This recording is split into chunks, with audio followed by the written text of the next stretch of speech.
and we were all ready to already get home. But, now just kind of getting back into the swing of things, we have worked out to where I think Brigham City only had to cover one shift and Perry covered one shift. And our guys that didn't go covered everything else. So that was really good. And I am back to part-time. So solves a whole lot of issues for me here. Conference and stuff, and lets me take care of some personal business stuff because so. Thank you. That's it. Awesome. Mr. Carl can report for us. Couldn't hear him. They've started the fence though. Drove by this morning on my way to Salt Lake. That fence is coming. So, Carl, would you like to report on you? Sure. You can come up by a microphone. It doesn't see there. Out by the Talk away. organization facing down. Oh,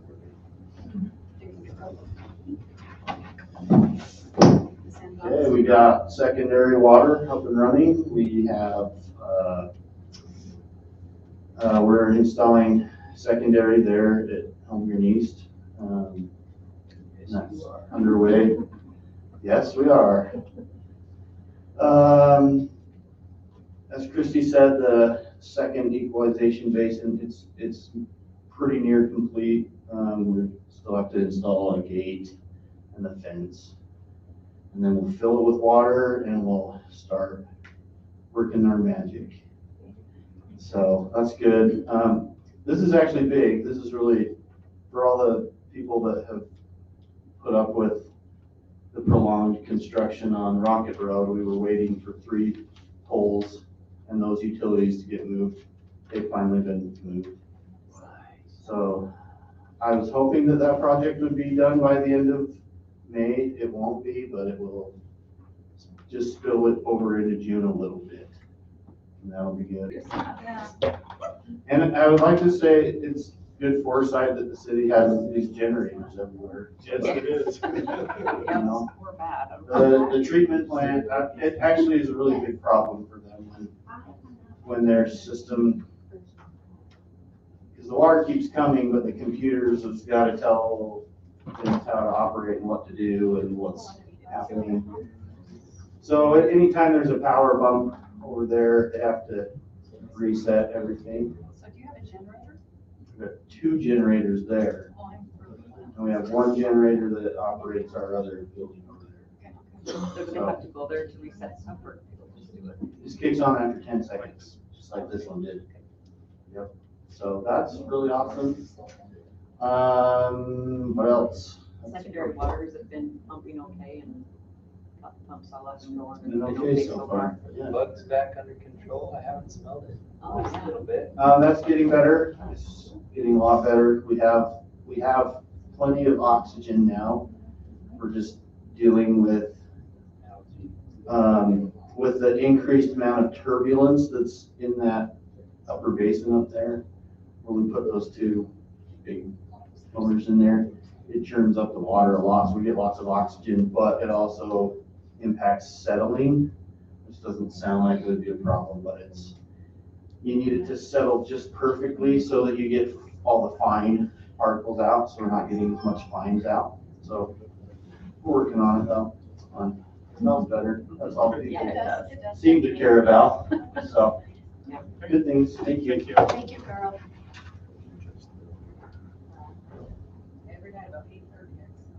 And then Christine, when it's their turn, they will be reporting on, no sense repeating.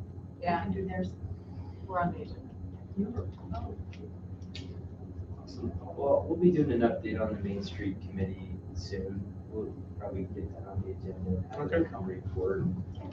They've had a couple meetings. I've seen some movement. It's really exciting what's about to take place down there. So, and as we talk about connection, I'll be bringing that back up.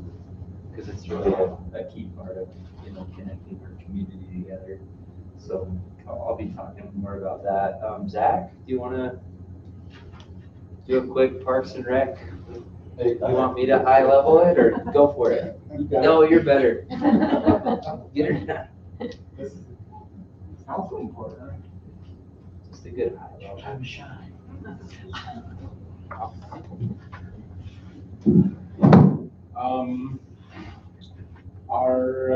We've got some projects underway.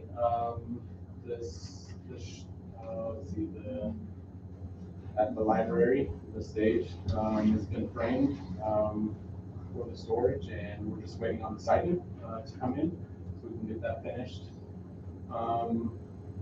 The parking lot will be sealed on Wednesday, next Wednesday, so we'll get a notice out that the park will be closing down for that. The GBC 24 notice. hours. Yeah, yep, so next Wednesday, so we'll get that notice out, tomorrow, I think that's going out, so. Trails So all on the day, right? Carpoolers. Right, yeah, so we'll start putting notes on the ones that stay overnight, so that they know that they're not banned, yeah. Yep, so the construction or the reconstruction of the back portions of the trail has been completed, that finished up today, so, yesterday was the schedule, but, it was too cold for the asphalt, so, yep, so they got that done today, it's looking good. We have some events coming up for America 250 and for Memorial Day, the Gold Sky Walk, working with the American Legion on that. So we also see for Memorial Day, we put names of the Gold Star families out. Typically, it's been in Midland Square, so we'll be working on getting those up this week also for Memorial Day. And then the splash pad usually opens around that time. So we're working on getting that prepped. We have some paint, we want to repaint it. Hopefully we'll get it all done. Master plan, Sam? Yeah, so several of the department heads and myself have gone over and made some revisions to the master plan for the Parks and Rec Trails Open Space Master Plan. So that's coming very soon. So I think we'll get it to these guys so they can take it to the You talk about the general plan. no, the Parks and Rec Master Parks Plan. Master, To yeah. Yeah, to the land guys. Landmark design? No, the commission. Planning. Planning commission. I have land in my head. I'm like, it's not landing anywhere. It's okay, you were Yeah, close. so it'll have to go to the planning commission and they'll get their approval and then it'll come to you guys for approval. So Okay. hopefully that'll be within the next, all done within the next month, I'm assuming. So, And then adopted into the comprehensive plan. Yeah, yep, yeah. yep. and update plan. I just have to highlight how much you guys do with the limited resources you have. Just thank you. Very cool. Yes. Okay. Tell me about the vandalism in the bathrooms though. Is that happening all the time? Yeah, we, a lot of our budget goes to toilet paper. Yeah, because they try to start it on fire. They do. They try to start several Gosh, guys, over they the want some years. more work.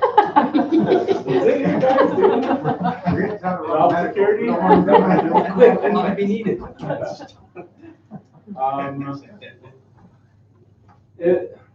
I mean, they just grab a whole lot of toilet paper and rip it off most of the time. Sometimes it's probably happened 4 times since I've been here that they tried to set.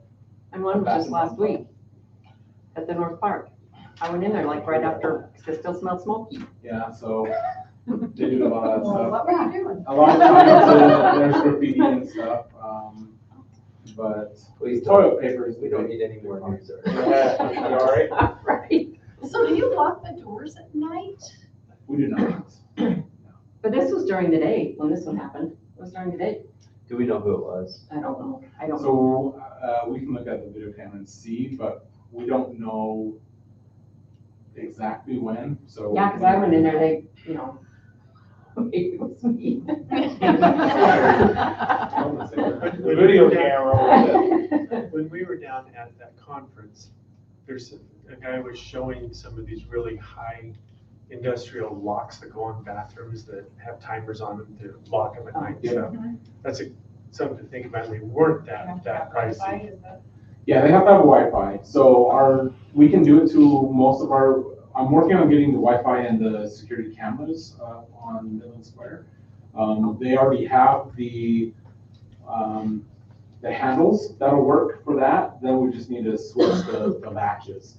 And then the matches will be able to be security latches where we can lock it at 10 p.m. and have them open at 5 a.m., something like that. But then if someone's in there, they can still get out, they just can't get back in. So that's what we want to move towards. All our other parks don't have the handles that work with those, so we'd have to replace all the doors to get them to those. I think the Trailhead's the only other one with the handles that work. So it would be a project to get them done, but that is the goal when we get funding for it. Trailheads, you can connect them to my Wi-Fi if you want. Oh, yeah.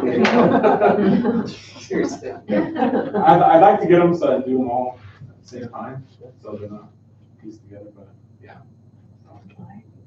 Thank you. Good job, thanks. Jeff, you're up.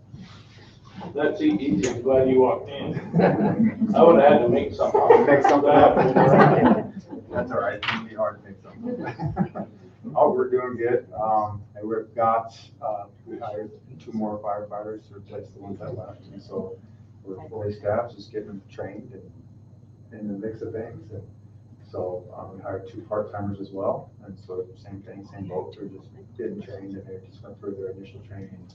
Now they're starting to work pickup shifts. So hopefully we'll be able to see a turn and have an overtime and things like that. So we've been trying to fill those spots since January. It's been pretty difficult, so, but we're on the upside of that, so it looks good. Other than that, we're just running calls and taking care of business like normal. To keep things on a confidential, well, how's your officers or your firefighter's son? Is he okay? He's doing great, yeah. Okay. He's actually up and moving today, talking, yeah, and so he's doing really well. Thanks for Okay, asking. good. Good, thank you. That's no problem. Scary. Yeah, that was kind of unfortunate. Yeah. When it happened over the weekend, so, yeah, he's been progressing really well and looking a lot better, especially today, so. Thank you. No problem. That's pretty much it. Thanks.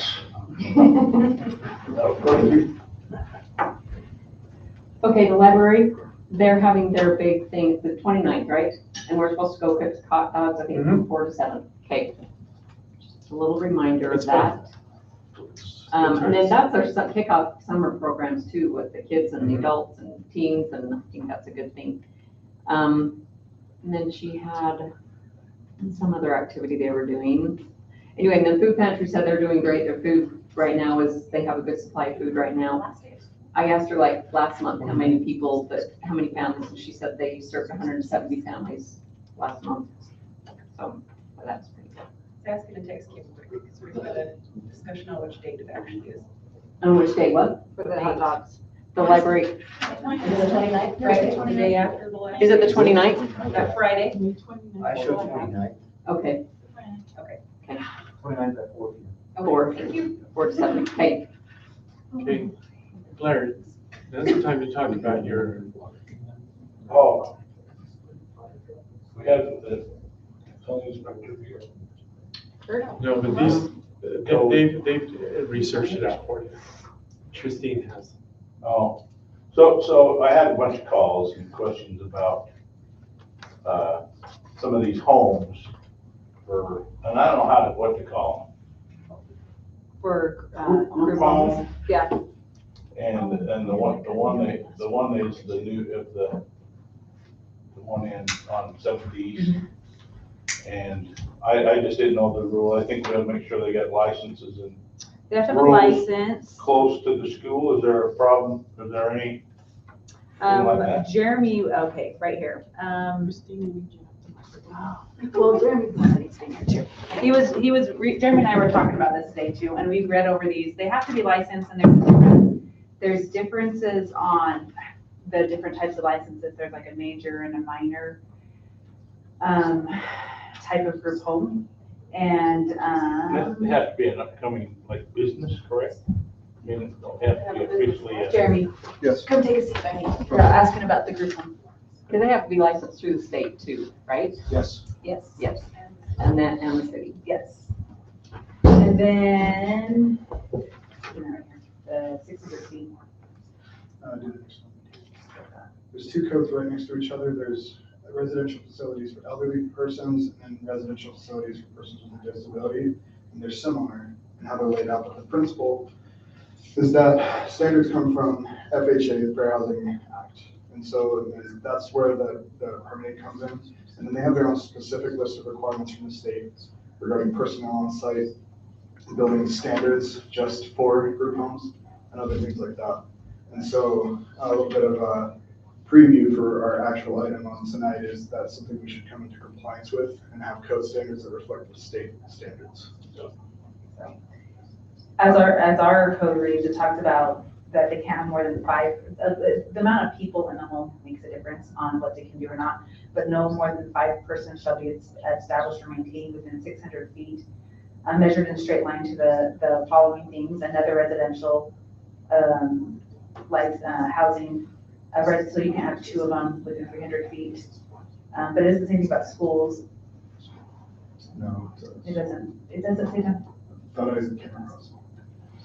I thought we did too. and I There's couldn't a lot of find it. concern there, and I remember when I was younger, and they put one in Thatcher, there was actually a public hearing about that. Is that something else? It doesn't that- say in our code that we Oh, have. I thought we had a resolution that was gonna I come just remember across. attending that public hearing as a kid.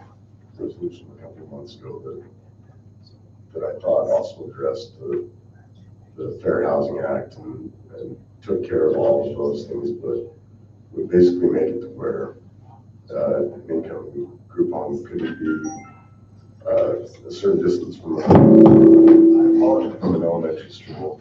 Use them. And that the council would have to approve. And it would be like its own zone. And you brought that, you made the resolution? I did not. I just think we gotta make sure that somebody just isn't doing it and haven't said anything. Well, They need to come up front and say no and not have a, And now all of a sudden we're grandfathering. right, we're not grandfathering. I know a lot of parents, Blair, I'm glad you brought that up. A lot of parents are concerned that their children, they feel like if it is a group home, they're gonna be paraded twice a day past that. What are the safety concerns? Parents are a little bit up, and I would be if I was a parent. You know, if that's what it is, I would be the first one to say no. It's on 700 North and 200 East. The issue that we deal with is we can't discriminate, and group homes usually fall under the title of persons with disabilities. And so there has to be, it cannot conflict with state code on that. So that's something we'll have to take into research. Will you get us that resolution again? And then we'd have to run that by Dalton and then have to make sure we check it with the state code that we're not, the cities can't do something that the state code prohibits. And let's get Greg to go over and talk to them and let's make sure that They're not everything's. doing All the it already. licenses are already there, yeah. They do not have a city license. They do not have the city license. Have not been into the city license. Okay. According to the neighbors, they are actively Active. operating. Then that would And be, that would be. that's an one of the enforcement. phone calls I got, somebody actually walked into somebody's house. Yeah, And so we're all on the same page. I'll read from 1.19.055 of the code under C, and then subsection C, it says residential facilities that are substance abuse facilities and within 500 feet of a school shall provide 1, a security plan satisfactory to local law enforcement, 2, 24-hour supervision for residents, and 3, other 24-hour security measures. So that's when we could, that we would have to, if they haven't done that, then they're not compliant with our codes there. Well, they can't supersede the state either way, whether we adopt it or not, it's still. And operating without a business license. Yeah. And that's the- Yeah. So could we get someone that's on something that? just in That would be general. code enforcement. So can you Greg and make sure that gets done? Yeah, we can do that kind of thing. Sure. Greg is part of their department. So. Christine, what's your city? That's. Okay. By the way, I forgot to mention that, I talked with Michelle today, and we are trying to get permissions to see more of the sales tax data that we are allowed to see, Mhm. so that we can do audits on sales tax leakage. So that is underway, and we're still working on that. Good. But things like that, where there's a business permit, which means there's revenue at some level that the city is missing out on. So we're just gonna make sure that we're not missing Airbnbs.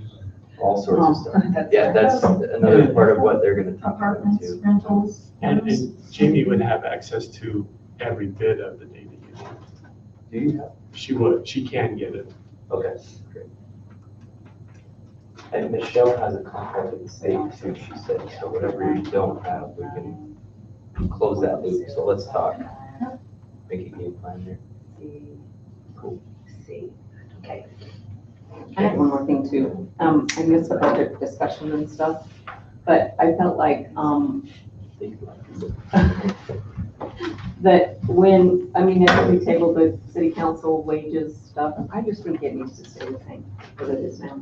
It's not that big of a difference in, you know, that's one of the incentives to be on city council, one of the perks, I guess, the perk. Yeah, there's not Not a lot of only, but I don't feel like that needs to be changed, so that's just my 2 cents. Jamie did some research, or we did some research on that. Do you want to tell what you found? Please. So just a quick shoot from the hip, right? So to make the change that was suggested, it would probably be an additional 80,000. Oh, really? In other words, if we were to go to what I was proposing we do, Mhm. it would have cost us $80,000 more Oh, and what were you proposing?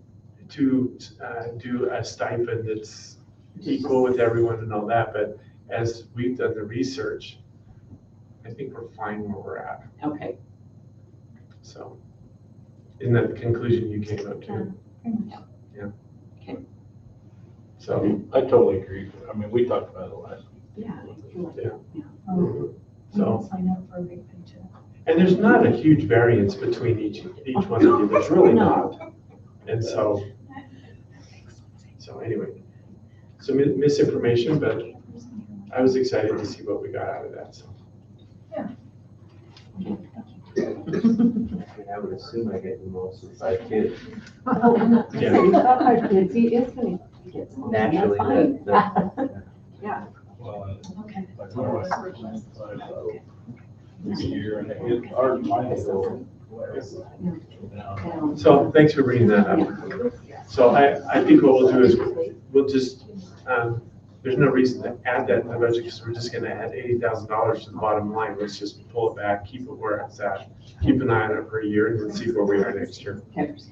But it was a good suggestion, but, Yeah. yeah. Okay, I'll pick a more conservative plan.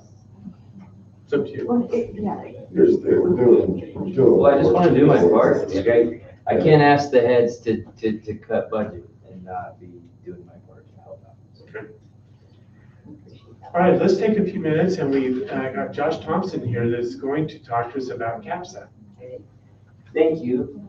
Thanks for having me. It's good to meet all of you. I've got a little bit of handout for everybody on the council.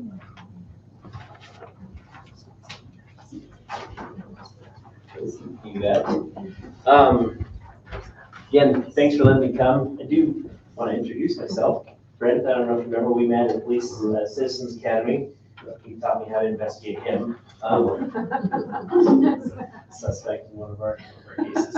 But I'm from Providence, over in Cache County. I do love this side of the hill quite a bit. I enjoy coming over for waterfowl in the colder weather, and I've got some family down in Elwood. Been with CAPSA for just over a year now, and wanted to come introduce myself, talk about some of the things that we're doing in your neighborhood. We're building in Garland, so not in your city, not working through things there, but we will absolutely be serving residents of Fremont. Wanted to just talk through some of that and go through the history and answer questions that any of y'all have. Want to let you know too, right up front, right now, CAPSA serves, it is in Logan, Utah, but we don't define boundaries for survivors of sexual assault or domestic violence. One of the reasons why we're building actually is because last year, 10% of our clients actually came from outside of Cache County. So we started expanding up into Franklin County, Idaho. And then in 2024, the Scows, John Eric and Jennifer Scow, donated the piece of land that's behind their doctor's office. So I'm directly north of here. We wouldn't have accepted that gift if we didn't think at some point we would end up doing some building. The reason why we moved forward with it is we saw the numbers, we saw the increases of cases that we're receiving without doing any real outreach or anything. Like people were still coming clear to Logan, and we said, okay, we've got to put the services closer. Lots of times when you hear about these domestic violence calls, the question that comes up is, it's a question that can and should be asked is, why don't people leave sometimes? And one of the reasons is because they have nowhere to go. Housing is a challenge for everybody. I'm sure y'all have all sorts of fun with managing housing issues.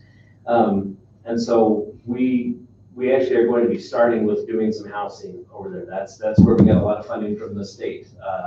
Last year we applied, there was some funding that was available, about $3.5 million that we applied for and were awarded to help us build a couple of fourplexes over there to provide transitional housing. What transitional housing is really somewhere where a survivor can go and it's a home for them, where they're able to spend up to 2 years as they rebuild. Sometimes it's rebuilding credit, sometimes it's increasing their education, increasing their employment opportunities. But it's something that helps them get stable and independent so they can move on. So I included a side map of what it will look like, just a real general idea. So with other donors and things that have come in, we're at a point where we feel like we can build out 5 fourplexes, have some office space there, and for long term, and when I say long term, we probably won't be opening or operating this for 4 or 5 years, but having a shelter there as needed. We are doing what we can to make sure that we're building the right partnerships as well. That's a big reason why when I saw the opportunity to participate in the Citizens Academy here, I jumped on that. We have an advisory board that's made up of citizens from northern Box Elder County. We're also making sure that we're coordinating and collaborating with New Hope down in Brigham City. This is not a competition. We're not a business. We really want to put access to resources for survivors where it's best. So if it's best for them to go to Brigham City, awesome. If it's best for them to go to Logan right now, awesome. Let's get services right here in northern Box Elder County to put it close, and they can have that access. So that's a big reason why we're coming through this way. So that's where we're at. That's why we're doing it. On the page 2, it does show a list of a lot of the services that we provide. We try to have wraparound services. And what that means is start to finish. We're trying not to have to refer out to any other agencies for domestic violence services specifically. So if you need casework, like you're trying to figure out how to make a safety plan and maybe how to leave an unsafe situation, we can help with that. If you need therapy, we've got therapy. Well, obviously we have our shelter that's over in Logan. We are in the schools in Logan and Cache school districts. So every middle schooler and high schooler in their health classes hear from CAPS about healthy relationships. We're trying to do preventive work, trying to tell them things that, if you're 30 or 40 and you look back like, yep, could have seen those red flags, but you're 15, 16, 17, it's a little bit harder to see it. So we're teaching some of those things to help stop abuse before it even happens. But yeah, I've talked a lot. I've got a couple of other invitations, but I'd love to Do you give you offer all any some questions. training to ecclesiastical leaders? That's We- something that I think a lot of them are unaware of. So for ecclesiastical leaders, there's a couple of things that we can do. One of the things is just service awareness. Knowing that it's an opportunity. I mean, we've had a number of LDS bishops and other clergy come and see what we have, because the services that we offer they're all free and they're all confidential. And so being able to come and tour, to be able to see what we have to offer is really helpful to know. You ask about that, and I think about somebody that came on a tour that said, I wish I would have known this was here because they had a sister who was experiencing things, and it makes sense, right? Like, my grandfather recently went into an assisted living home, right? And before we sent him there, 100% go and check it out. See what services are gonna be received. You don't wanna send somewhere that you don't know send someone you love somewhere that's not safe. So one, coming on tour. Two, we actually do have a curriculum that was just developed, and we did partner with the LDS Church on it to be able to teach it in the church setting. You know, whether that's a weekday activity, or I know that on Fifth Sunday, sometimes that's a more open time. The Safe Adult curriculum was developed so that as adults, we can proactively have conversations with our kids when things are happening. That was developed, we worked closely with the hospital, and the hospital there was reporting back to us that they had a lot of kids that came in with suicidal ideations or had made attempts. And when a caseworker would go and discuss with them, they would find out that most of the time, they had good supportive parents at home. They had people that they knew loved them, but they were so ashamed and embarrassed about what they felt was maybe their fault, even if it wasn't. There was so much shame that they didn't feel safe enough to tell their parents, and then it led to, suicidal thoughts and things. And so they said, hey, how do we help adults know how to have a more proactive conversation? Anyways, that was probably longer than maybe you're looking for, but yes. So on the city website, would this be something we could put a little note on the new website that's coming out that this is available? Okay. Because a lot of people don't know about this. Yeah. I mean, I know about it just because I study. But if you don't know, you don't know. Right. And I'm not doing the We can website. work with the emotional wellness committee. Yes. Yes. That would be good. Great, we can get it linked there. Yeah, that would be great. We could do something like that. What other questions do y'all have? So couple things. I think y'all know Kim Bocut. Her daughter Kenzie just started working for us, and Kim came on a tour recently. So because you know her, I would invite you to talk to her. Also, the Garland mayor, Mayor Austin and the city council, they've all come to see.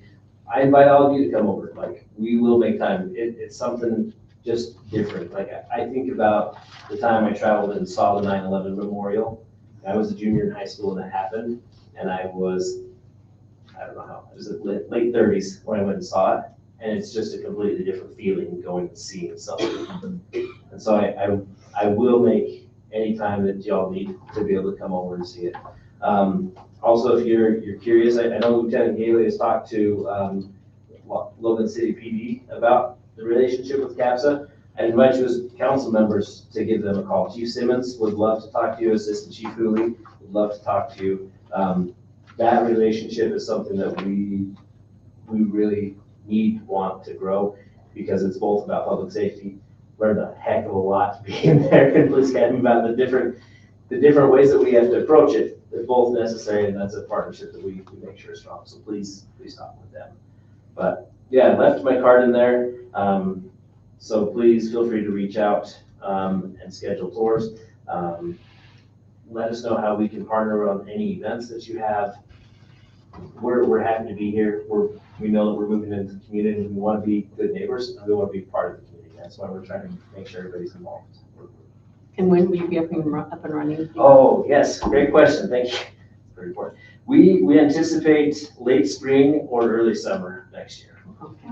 So right now, we're waiting on the adequacy study for sewer over in Garland to be able to get shovels in the dirt. But then we'll be pretty aggressive on moving after that. Great. Yeah. That's great. Great. Thank you. Thank you so much for the time. I normally stick around and listen in, but as I indicated, I also have a daughter that plays softball. So I need to bounce and get there. Thank you all so much. Thank you. Okay, would you guys be okay if, would the council be okay if we may have to move this strategy discussion to the city council portion?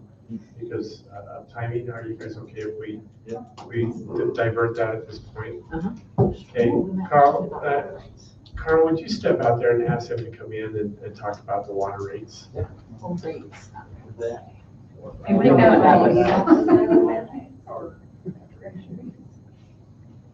The next on the agenda is a discussion on water rates with Curtis and with Jamie. We are going to discuss the resolution real fast. All this is adding, we've made some new positions, and so some of those positions technically aren't allowed as of yet to be able to sign POs. So I'm just cleaning this up and adding, like I got rid of the assistant city manager, added the finance director position, got rid of community development director, added building official, code administrator, emergency manager, public works operation manager, and zoning administrator to be able to sign POs. So that's all I'm changing on this one, is just giving them the authority to sign POs. So up to those limits. You got it. Because technically, as of right now, they're not allowed to sign POs. It's their own budget. Yeah. Yeah, their department heads that, yeah, should be able to sign some POs, so we're making it official. Hey, Finance, it's your turn. Go ahead.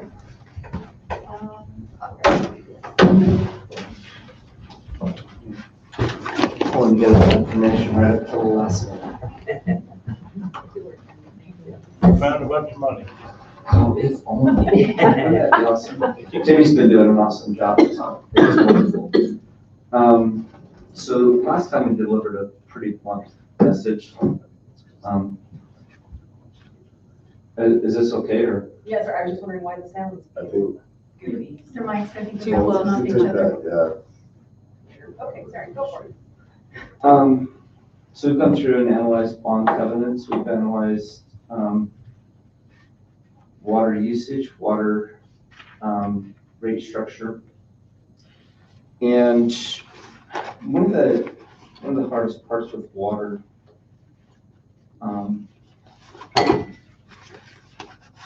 historically, we can have as much as a 15% variance in water revenues if, based off of culinary usage, and I'll switch more over to secondary, but if culinary is used for outside and you have a really, really wet fall, so September starts turning rainy, October turns rainy, people don't water as much outside, revenues drop. If you have a wet spring, and we've seen sometimes those, water revenues will drop. So you kind of have to plan for bond covenants to make sure we anticipate those timeframes. But if you have a year similar to this year, a little bit hotter, drier, people are thinking conservation, you have this mix of revenues.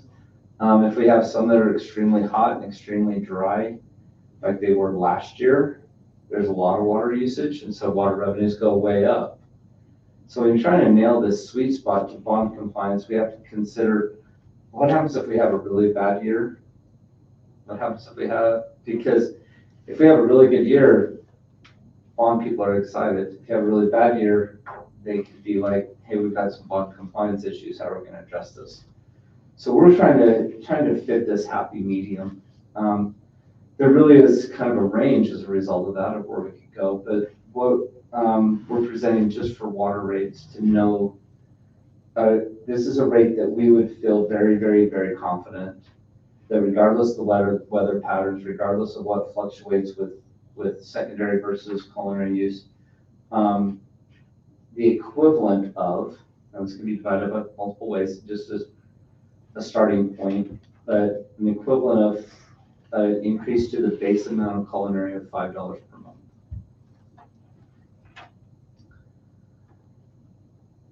So that is a shock, and it's really hard, but that's where we would feel very comfortable. Now, if we want to take some of that rate and divide it out between usage, so it's not 100% on base, it adds some variability in there. I mean, if water usage goes down, could have a little bit of challenges. If water usage stays the same, we're great. So you can structure that into the rates a little bit, but it needs to be the equivalent of about $5. So the tiers would stay the same. Under this idea, the tiers would stay the same. Now this is just to get us in compliance with bond compliance. Now in conjunction with that, our proposal would also include a commitment by the council to analyze impact fees and restudy those. In conjunction with that, you develop the capital facilities plan, so what's being added for growth with the impact fees. We'd also want to study out what the repair and replace of the capital projects plan would have in conjunction with it. So when we came around to next year, we could fine tune this adjustment and see what additional changes may or may not be needed. But we're very confident this would bring us into compliance with the bonds, the equivalent of $5 per month per connection. What is our fee now? 1890. And that has not been changed for how long? Since we adopted the water rates with the first bond. And that was in 6-7 years. Yeah, I 19. think we're way past due. It's 7 years. Now, someone told me that, is there some state code or something that, or that we should be moving that rate up $1 a year? I mean, I'm seeing that a lot of cities are doing that routinely. They're bringing up that fee $1 a year, just automatically. Is that something that is driven by state code, or is it's just a city thing? No, there was a law that went through last year that cities should be reviewing their water rates periodically. I can't remember if that passed or not. Did you follow that one, Carl? They said it didn't. Yeah. Oh, okay. I know there was a law that was going through to evaluate water rates, especially if you're going to the water board for a loan and stuff like that. Okay. The nice part is, and this is what's so exciting right now, is because we now have a full-time finance director, we actually have the ability to monitor and keep more tabs on this because we have a lot more hours committed to the financial area. So we can tap into that expertise that's going to be here on a more permanent basis. So it's really an exciting time for the council to be able to tap into that, monitor it, and we can look at things and do some projections of what's happening as people switch over from culinary over to secondary, because there is some impact there. What adjustments should there be made to, if any, to the secondary rates?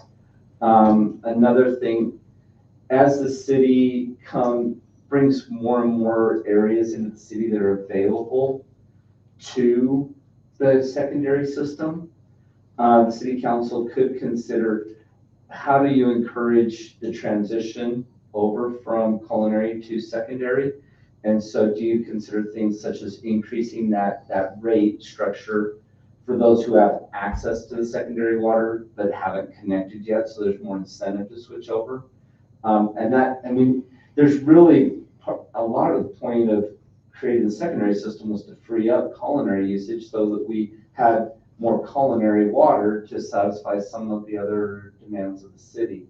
So another point of discussion, just getting past this one, would be how do we incentivize people to switch over to that secondary? Is it via penalty? Is it via some sort of incentive? So that part would be, we'd encourage that to be part of the discussion as well. So that we can We balance do this have out.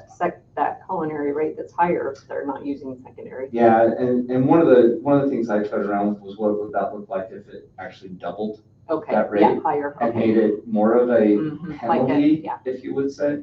Yeah. And that's something that could be considered. It generates some revenue. Once again, though, it's this instability of it, which doesn't help with as much with the bond compliance to ensure that we comply with the bond covenants. That's really where my biggest concern is. Question, is the secondary and culinary, are they gotta be separate as far as everything, money-wise? No, actually, You can use them together. Actually, they're all put into one fund, and we did that on purpose when we were going for the bonds.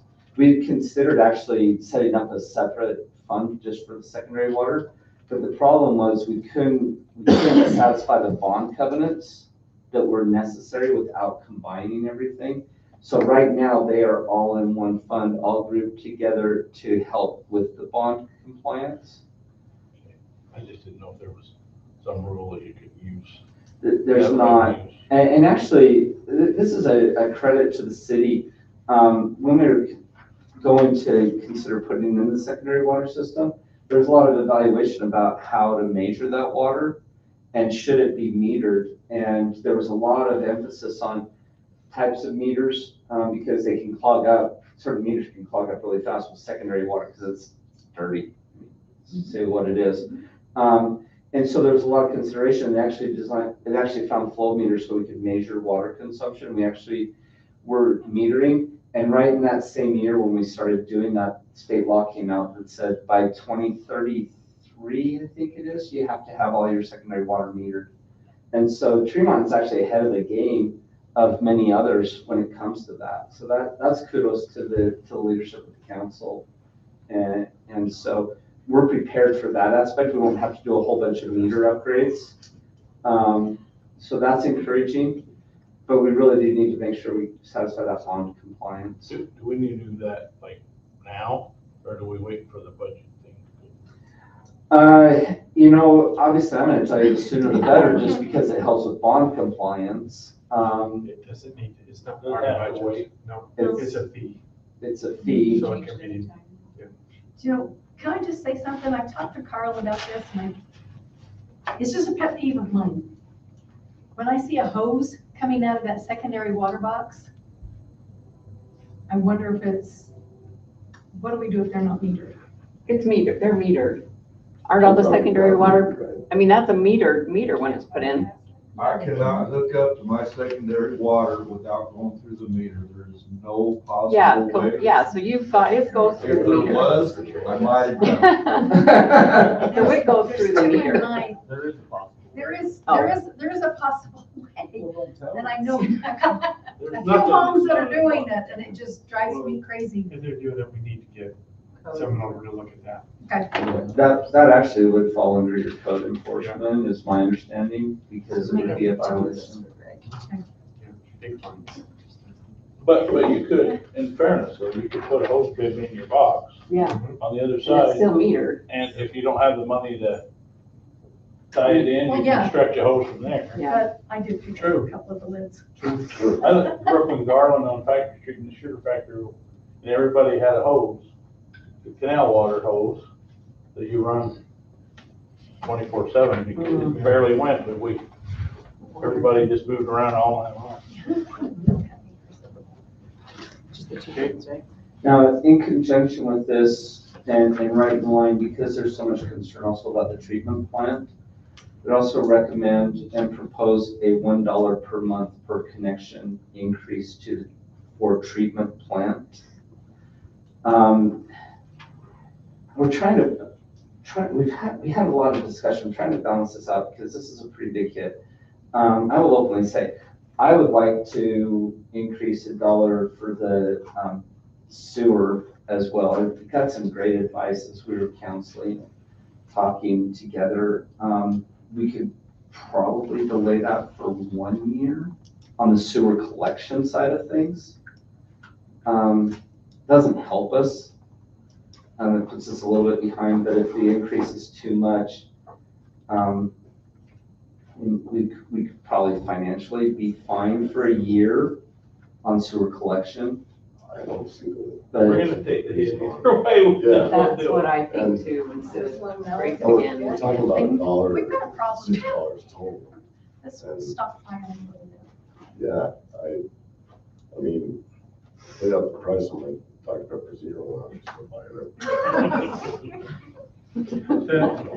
it. I do like your approach and your attitude that, let's look at the impact fees, let's see what this whole system does as we try to gather all this data and see how that affects us. And I think there's some really good ideas behind that. And then we could make even stronger decisions when we have that data. I like your idea of let's do what we have to do now, get the rest of our data put together, and then make some more decisions again next year. I think I like that approach. we felt it was a strategic approach. really trying to minimize the impact to the citizens, but also guarantee that we don't create some sort of problem with the bonds. Yeah, we don't want That would be a bad scenario. That's good. Jamie, what do you think from your experience and your vantage point? Yep, I totally agree. You guys been working on this together all week, haven't you? We have, I mean, we went through multiple scenarios, and multiple ideas, and trying to balance it out. There is a plan in place that you could do a little bit less, but you start running the risk of that bond compliance if something goes wrong, and I'm a big believer that if something can go wrong, Murphy just lives, I mean. Christy, did you want to come up here with me? Sure. Just to kind of show how we all work together, Curtis mentioned 3 reports that he wanted to have the council consider in conjunction with the rates. That's what I heard, right? Well, 3 things, yeah, the capital facilities plan, a capital projects plan, and impact fee study. We just got, I don't know if the council all knows this, but we just got a general plan update grant, and I'm in the process of actually writing what we want to use the money for. And we got $93,000 for that. And I believe we could work the capital facilities plan, because it's a plan, and update into that report. And then also a capital projects plan. I don't think we can do the impact fee assessment though. I don't think that the grant will cover that. But I will check into that, because it has to do with future growth, and it has to do with planning for the future. So if that could help the council with one of those, with those 2 requests, that would help the finance department too. So I just think it's interesting how the city just all works together. Like, we have to overlap with each other. So does that make sense? We have to be a little bit careful, because a lot of times the capital facilities plan is part of developing the impact fee. Gotcha. And so they go hand in hand, and Okay. we can actually use impact fees to pay for. So the capital facilities plan and the impact They have to go together. calculation. So the impact fee calculation is based off of the capital facilities plan. Okay. So you identify, now, that's not to say that if you go beyond looking, an impact fee plan is limited to 6 years. So if your facilities plan goes beyond the 6 years, then you can come back through and use it, because it's only the 6 years that can be included in the impact But could fee. we do the capital facilities plan first? Yeah, you have to. Yeah. You have to. And could that be something that we could work on through the grant, and then we give that to you, so that, or whoever is going to do the impact fee assessment? Typically, I mean. Yeah, and I think the other thing we want to do too is a water rate study, right? Or Water rates. Like, I don't know if that would qualify for the grant No, stuff, probably but not, let me write it but I down just though. wanted to make sure Okay. that was called out, because I think we Thank missed you. that. Yes. Yeah. A water rate study. Okay, you're talking about doing all utilities, not just water, right? Oh, But yeah. all of them. But the tier rate, yeah, Yeah. is the important one. And we talked too about getting clarification. So I think, so we've been allowing people to wait, they have a year, right, to hook on to secondary water. Yes. We're not sure, but we think maybe we've also been waiting a year to start charging them the higher penalty rate. So is that what the council wants us to be doing, or do they have that year to hook on and they start getting that penalty rate as soon as that year's up? I think they should get that. As soon as they hook up. Yeah. I So remember. 1 year, not 2. Yeah, but I remember when we discussed this, we were very conservative in that approach. So we gave them a year to get hooked up, and then we waited a year before the penalties hit that. We had talked about that, that's what we had That's decided. what we've been doing, but we wondered if How does the secondary hookup process work? Right, like you run it to the road, and then you go into their box, or where? The property owner has to go from the. From the box? We install the box. The meter. But if we have a box, you'll just go to it. Yeah, everything outside the box is the homeowner's Then responsibility. you come in and sign up for secondary water, then they put the meter in. So basically on a home that's existing as sprinklers on culinary water, we come in, install the box there, and then they would have to install the pipeline to get there and backflow prevention, so that the culinary and secondary can cross connect. Unless it's completely separated from it. Yeah, that would work too. So this is off thing, but I had a couple of neighbors ask, is there Does the city have a list of people that will? I know we can't do that, or A list of people. that would come and hook you up. It's, when we did ours, we had bids anywhere from, I think, well, that was way back when it started. Our cheapest bid was 800 and it went all the way up to 2,500. So I just started calling places just wondered because if we had a list. there's no way I Get some entrepreneurs and have them. Ask me, I got a buddy. And that's the point, neighborhoods ought to get together and just capitalize on that and just get a whole bunch to do it at once. Yeah, That would be get a fine. better rate if they do the whole block. So does that need to Sounds be, like an NPI discussion. does that need to be a formal action of the council saying, yes, we want to start charging them the penalty rate after a year? So the penalty rate, Or just like give us if I direction and we'll don't, do it? I might put a thing in, but I might not use it. The penalty rate is on the overreach, right? Culinary use. No. If you're using culinary water to water your lawn when you have the ability to use secondary, Then you're on the higher you're rate. on the higher rate. But what I'm saying, how are they gonna know? What if I like? Because we know if you're houses? connected to secondary. Right. You've come in and signed up. And we know who has secondary, or know who has the ability, Who who can been made connect to available secondary. to. Yes. Well, You how does can't hide it. that, like, because we were talking earlier, I mean, if If you're on a I well, don't use And it, that, if you're not using the water, I mean, you're still gonna. So- pay the so it's on $10 a a rate month, but Yeah, well, yeah, sorry. so if You're I, billed on usage. right So if you're not now, over using there, it, I then don't have it, I pay this rate, but once it's available, then I pay a higher. pay a higher overage rate on usage. So instead of paying the higher rate, you pay to put the box in, and then you can get down to the lower rate. Is that how it No, goes? that's Yes, what if it was. you hook to the You got secondary. But it's not Secondary automatically a box. rate, it's on gallons used. It's tiers, yes, it's tiered rate on usage. Plus the $10 a month that you. Yeah, you will pay the $10 a month regardless if you're using a well or not using a secondary or whatever. Okay, so Carl, Well, these guys are doing an awesome job, and I love what they're doing. The only thing I wanted to add was, we're almost in a really gray, problematic area where we've started this secondary, but we haven't completed it yet. It will significantly unmuddy the waters when the whole city's on, has had secondary water made available to them, and we can price and plan and keep culinary and secondary separate.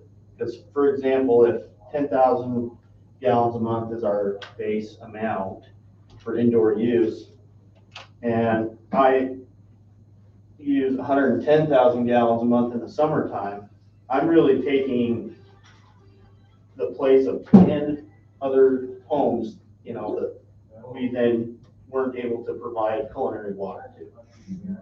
That's kind of the way I see that. And so we're getting closer, and I think with what we've got in the works and the ideas that these guys have worked on, by next year, I think we could have some really pretty good plans in place to make it We hear you. more of an economy of scale too. Like I look at this, there is an economy of scale. Like we have roughly 4,400 connections onto the culinary right now. And we have water supply, if we're using that 10,000 gallons a month for 11,000 connections. But only if everybody is sticking to that 10,000 a month, right?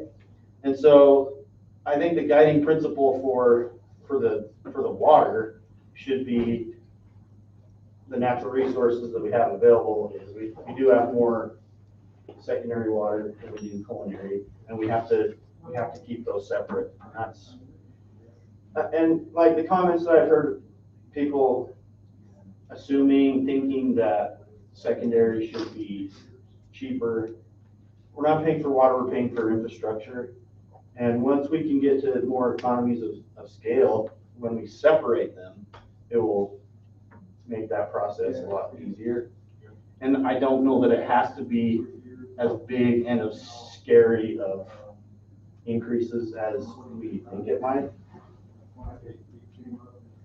now, in answer to your question, My concern is, let's say water comes to my house, and I get it this year. I still have to find resources, the time, the money and everything to get it hooked up, and so.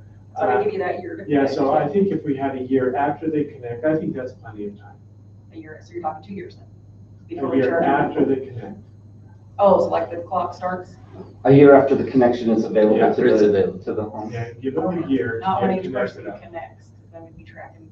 Yeah. No, yeah, no. Connection dates. Right, and so I mean, that's. So a what year we're from when gonna- it's on, they can connect, that starts the year timer for them to get hooked up. But that's I'm not just- saying, I'm not giving a policy on how, I'm just saying it's nice to give a little leeway to get hooked up. Yeah, That's which all. we do, we give Because them it that is year. expensive. I mean, we're just concerned, yeah, we need to. I mean, if we finish in the late fall, somebody's not gonna worry about this, that kind of stuff, you know? Until next fall, but yeah. Do we plan on running across the road and getting those? We are planning Shari's place next year. So I would say you guys should. You guys are the budget makers, you tell me. Maybe as part of with the water rate resolution or whatever we passed, Yeah. also pass it, and we're gonna start, we said, okay. Yeah, We can do that. but whatever your approach is. Formalized and. If we can afford it, yeah. Sounds great. Thank you. Thanks, Carl. Thank you. I appreciate you guys listening. Thank you. Do you have other questions? Dave? Oh, he's gonna move back. What are next steps and timing? So this is the proposal. So the equivalent of $5 per month per connection for culinary. The equivalent of $1 per month per connection for treatment plant. $1 per month per connection for sewer collection. That, I thought you were gonna put that one on. that's for the, that's what our, I mean, we, just hearing what the council initially said, I included, but we can pull that back off. The sewer collection could eke out for a year, but, so that would be the item to discuss as a council, and then when that, we'd recommend that you adopt that as soon as possible. So let's put all that in together in a resolution and get it ready. Yeah. Is that how we do it? Fine schedule. Do you know if there's like other fees or anything that needs to be adjusted? We, usually when we update the fees and fines, we email out the department heads and say, hey, anyone else have changes they need to make? So we can do that. So for next council meeting, maybe? Just bring our fees, yeah, okay. Bring our fees and fines schedule. I think Max has some rates to raise too, if I recall, rentals. So, Okay. That would, does that answer the resolution? I'm also thinking of Michelle, where she's thinking of, where she's bringing on secondary right now. I'm almost wondering if we could adopt it along with the budget and have it affect July 1, just for her sake. Because right now she's bringing on secondary water, and I believe there's a whole nother service that just came on, and she's kind of slammed with that. Is there I something mean, we we can still bring can it to do? council meeting, just be effective until July 1st, that we can. All she has to do is change the As rates long in as there. she, okay, as long as I'm just trying to give enough time for everybody to do what they need to do before. Is there something we can do That's to 2 weeks. communicate this well to the citizens? What do we need to do that? The Zach? why, if. Yeah, we'll do a connection report tomorrow on what we talked about, and then we'll make a bigger campaign. Okay. So should we just start at July 1st? Is that? Let's just get in front of the messaging of why. Yeah. I think we need to get the word out, and it takes. Yeah, I do that connection report after every city council meeting. Zach and I put that together. We'll make sure this is really vetted out so the public knows. Yeah, 'cause I think July 1st is a good time. Just so we have direction from the council to make sure we do this, we're recommending the water, the treatment plant, and the sewer. Do you want us to include the sewer, or do you want us to leave the sewer collection $1 per connection off? I say include it. Say include it, and then if they don't want it, they can vote that way. Okay. Just so we It's include easier it. to remove. Yes, or to add it. So for the public notice on this, we've been talking, we do that often. Is there any way we could put a caption on the bill? A lot of our older residents, this is the only way they're going to Oh, find yes, out, for other sure. than sticker shock, that, attention, whatever your water rates are going to go up this much, and in big letters, because a lot of our older seniors really get their bills and go over it close, because they're on a tight budget. So if we could make. Yeah, Shelley can add Michelle, that. reach out. Along with all of our social media campaigns. Yeah, that might be something we want to do, a flyer or a bigger insert or something. With the water bill, Instead of yes, just a note. yes. People don't read that message on there, but another instrument. Great discussion, you guys. Let's move on. I'm gonna give you 15 minutes to go through your stuff. All right, we'll talk fast. So Christine and Jeremy, thank you. Okay, there's two main things. We have a lot that we've been working on in the department, and we don't want to take up all your time, but there's two main things that we want to get out of this discussion. And that's some of our highest priority code suggested updates, and we just want a directive from you, just a workshop to say, these are our ideas, tell us, and then we'll put together a resolution. And then also, that's not on here, is I want to talk about some things on the fee schedule, but we'll let Jeremy also go ahead and talk about the codes. Sure. With Christine being new to the staff and me being even newer, we're in a journey of discovery of how to best fill our roles and our positions in our daily work, both interfacing with the city administration and with the public. So in trying to follow the code, which is, those are guidelines, those are the standards that we follow, and we don't do anything if the code doesn't direct us to do it. But in so doing, we found contradictory language, we found difficulty in enforcement of some of the sections. We found instances where we've either missed or out of compliance with state directives. There are vacancies in code or vacancy of language in code that doesn't jive with things from the fee schedule or best planning practices. So I echo what Christine said. We are looking for a directive. We've been compiling in the past few weeks, and we've rated by priority. And there isn't enough time to go through each one. But why don't we go with some of the highest priority ones and just describe those? And so chapter one, so at the top of the list that was sent around, suggested code improvements. The first one is chapter 1.33, plan and unit developments. I want to interject something. Sure. Since I started here, I've been going over this particular code with our attorney, and there are some good things about it, and then there are some things that are lacking. So, but this is something that we've really, really hashed out a lot and trying to figure out how to move forward, what kind of tools need to be used for it. So I just wanted, so when we speak, it's something we've been discussing for a long time. So go ahead. That's right. So the issue with the current PUD code, just in our efforts to guide our applicants through the process and find difficulty in so doing, the current PUD ordinance reflects a mix of legislative and administrative processes, creating internal conflicts and ambiguity in review authority and standards. And so maybe my challenge is if you were an applicant, read the code and see how you would get from A to Z with the PUD code. And I'm just going to tell you right now, it's difficult. So we're trying to make it easier for our applicants. And the recommended actions from staff here tonight are, first, a comprehensive rewrite of that code, start to finish, to just try to make it, establish a clear logical flow of how to get an applicant through to the establishment of the PUD overlay. Two, an emergency repeal of that section. To take it out of the code, or three, to repeal for now and then replace it with something with a different form of PUD ordinance to clearly define process, authority, and standards, and to separate legislative and administrative functions as appropriate. What's your recommendation? Can I? My recommendation, our recommendation, Jeremy included, and actually Dalton, the last meeting we had with Dalton, we presented what's called a PC zone, which changes some fundamental things, and it actually gives a legislative, well, I'll go into that later, but our attorney, with 10 minutes of us going into our suggestion, he said repeal and replace. That was his suggestion, and he was because what we want to replace it with is a code that actually has been vetted by land use attorneys, which is different than a regular attorney. He sits on and it's been used in other counties. And what it does is it shifts the negotiating power from the internal staff.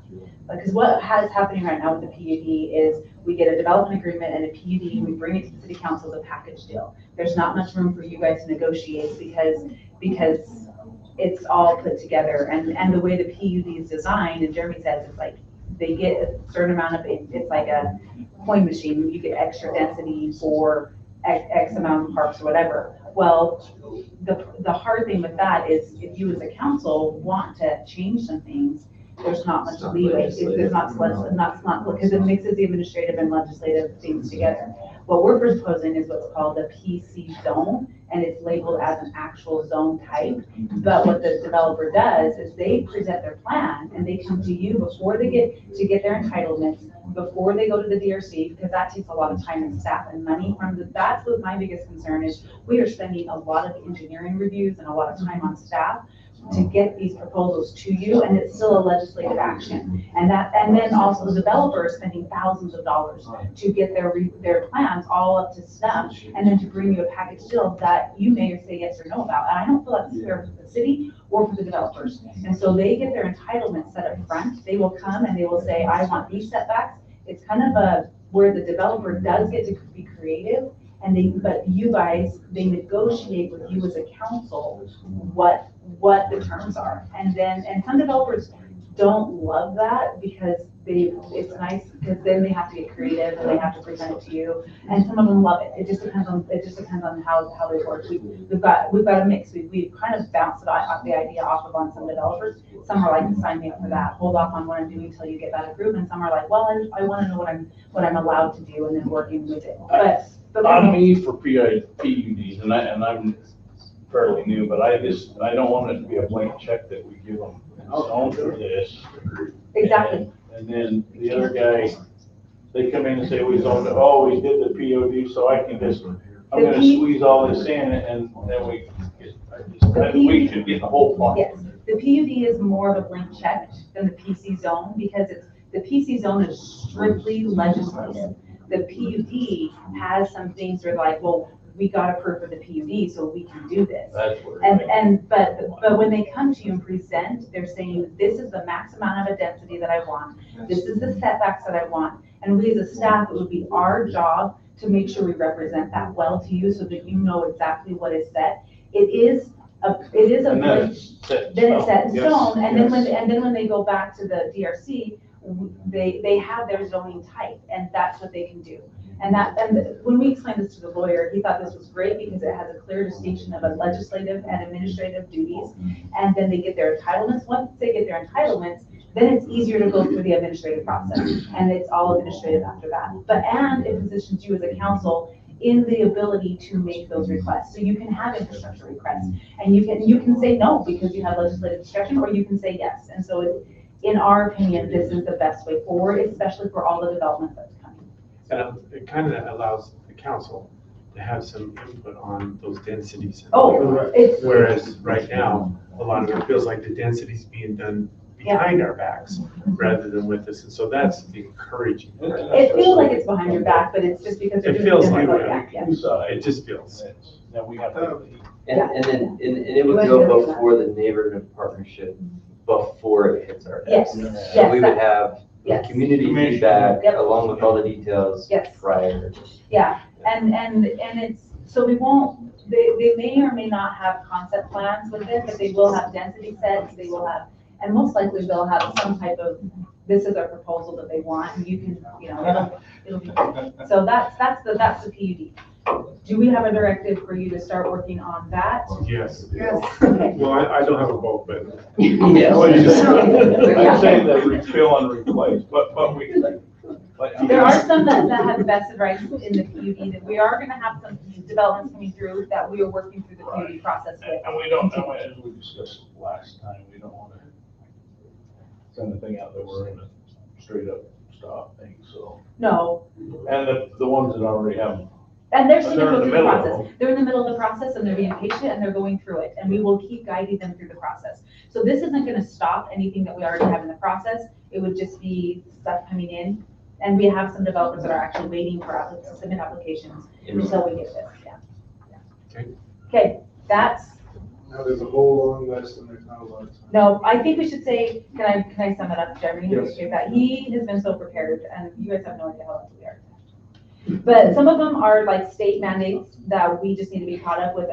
Our code just needs to be updated. SB 174 is, was adopted, and we have it in 2023, and our code just hasn't adopted it. So a lot of these highest priorities are just to get us up to date with what the state already Any of requires. those.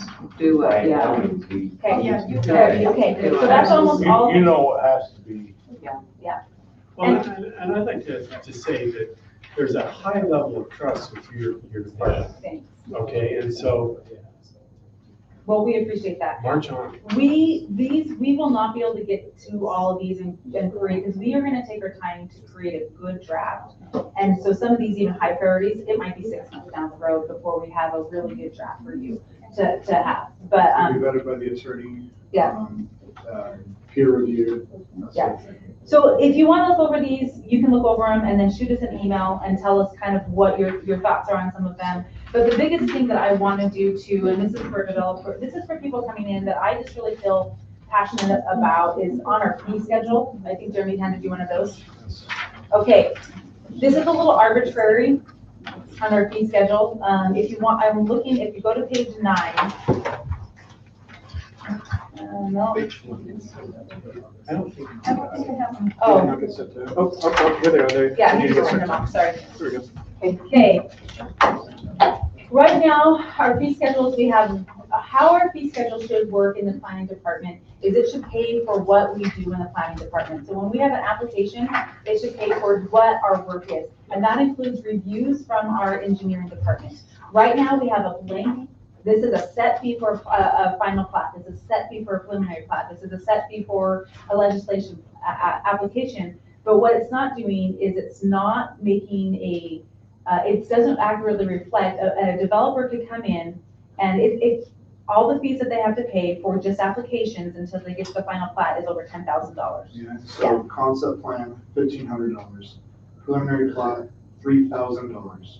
Final plat, $7,500. Site plan, $4,000. And so what that doesn't have any consideration for, we believe, is the little guy. That's just the only one, not subdivision. One house Yep. or him and his kid. Yes, it pays the same thing as somebody doing 100 acres. They're all the same fee, and that doesn't add right. So you can go ahead. So I see two ways forward of adjusting these fees, and I'm looking for your thoughts. Those fees, I believe, were based on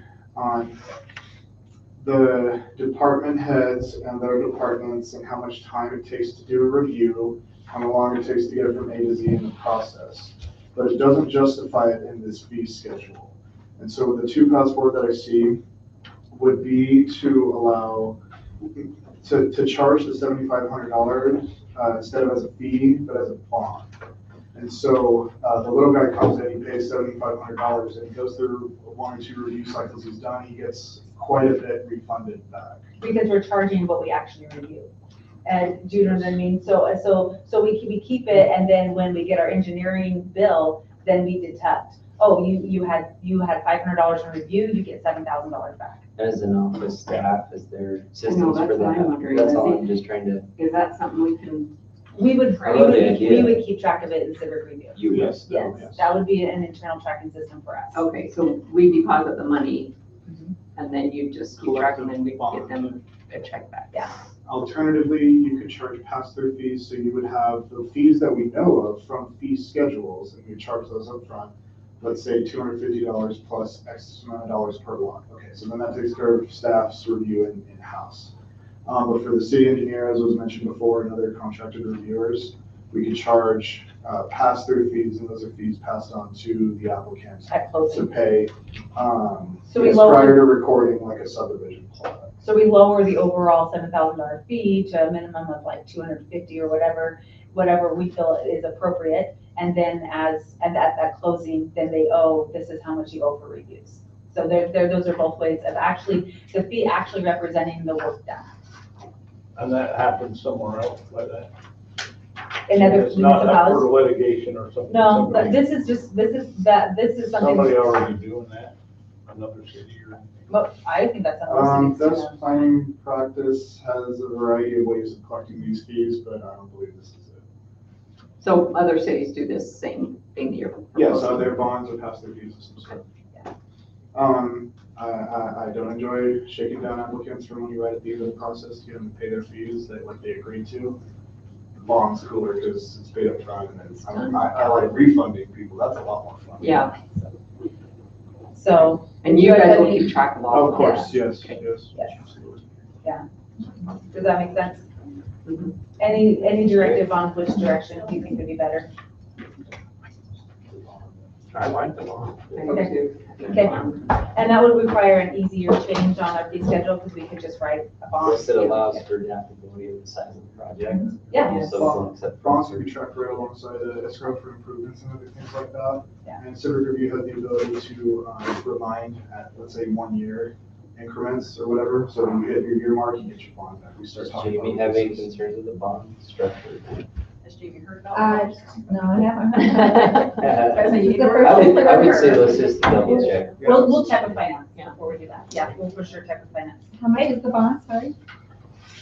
We'll talk to you. We'll talk, yeah. 50 million. For developers to pay us. no. Yeah. So we have to return this, we have to track it. And Yes. If I can Yes. toot their horn, through the processes they've been going, they have found a lot of fees that have not been paid. And I'd like you to come back at some point in the future and just let us know How much what is it? success you had Yes. in that, okay? He's writing that down. If we find about 10 million. Toot your own horn, would you? Yeah, I found Yeah, for sure. $16,000 in the first 2 Okay. days. So it was great. But that was not fees, that was, 3 what was the minutes. fee? I give you 3 minutes, we'll get started on the next Okay, section. thank you, council, we that was appreciate great. it. You have to have some. And then. You gotta be ready to. We're gonna get started as soon as Cynthia gets here.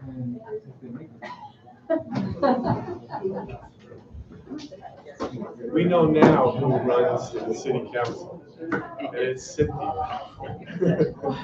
I said, we're not gonna start till you get here. Okay, you can't until she gets here.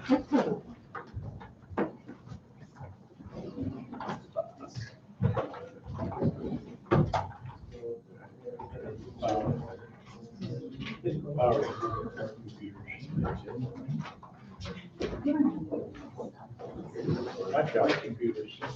Okay, we'd like to welcome everyone out to our city council meeting today. We will go ahead and call to order and have a roll call. Cynthia. I will call roll for May 19th, 2026. Councilmember Euler. Here. Councilmember Westergaard. Here. Councilmember Lewis. Here. Councilmember Jex. Here. Councilmember Boca. Here. This is full quorum. Okay. I have asked our planner Jeremy Lance to give us the invocation, and then the pledge will be offered by our zoning administrator, Christine Epley. Father in heaven, we're grateful for this chance to meet in this building that has been set aside for the discussions of laws and policies that govern the city. And we pray for singularity of focus, that we may do things and enact laws that help the citizens of Tremonton. We're grateful for all that we have. We're grateful for our families that support us in our efforts here. We're grateful for a supportive city and to be able to have means to accomplish good things for the citizens. We're grateful for this day, Father, and we pray for a good meeting, and we say this in the name of Jesus Christ. Amen.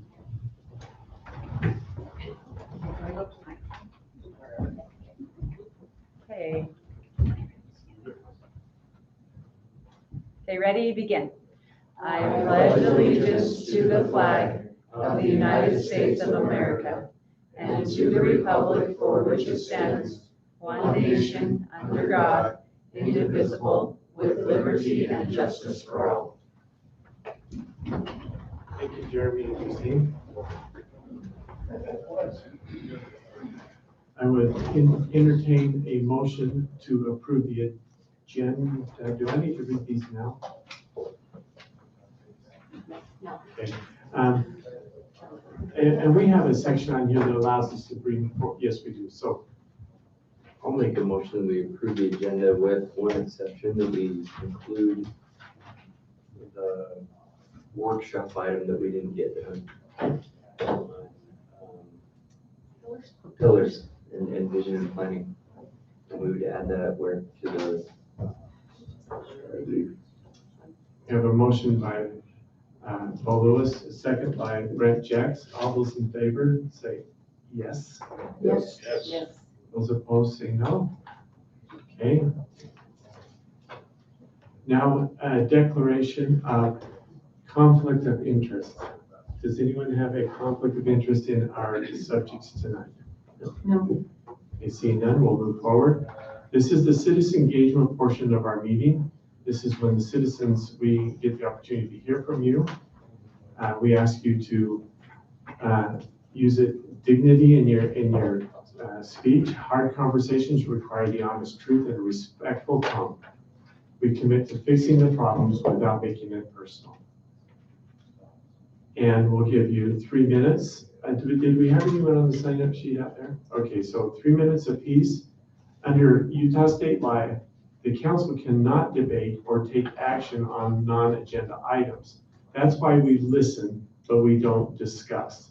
And sometimes it appears that we're disengaged, but we're not. We're just trying to follow the Utah State Code for open public meetings.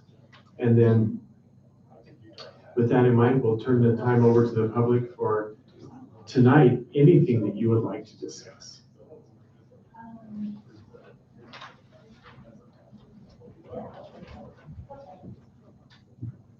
Hi, I'm Amanda Jones. It was just a random thing.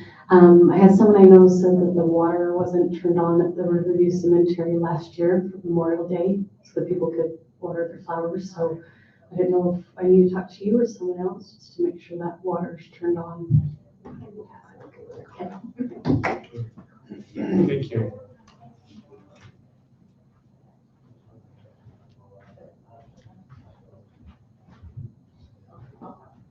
Hi, Chris Amers. You guys can probably just assume if I'm here, I'm probably gonna get up to say my piece. I listened to the workshop on the secondary water. I had some concerns and Councilmember Lewis actually had some of the same thoughts as I was having about getting the communications out to the public about the costs of the meters, the hookups, any rates, increases and penalties.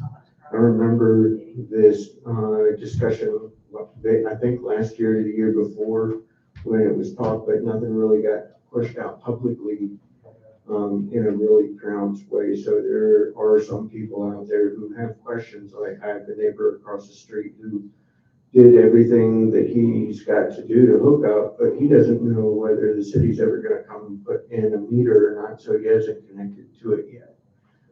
So there's a large gap there in between what you guys know or think you know and what the public doesn't know.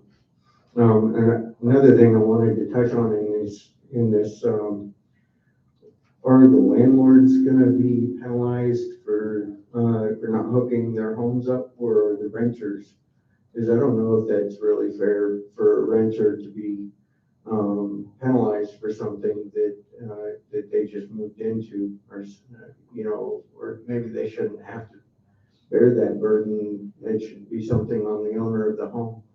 Just my opinion. Also, there are a lot of mid and lower income families in town that I just got a quote a couple of days ago, and it was upward of $1,000 to get connected to mine.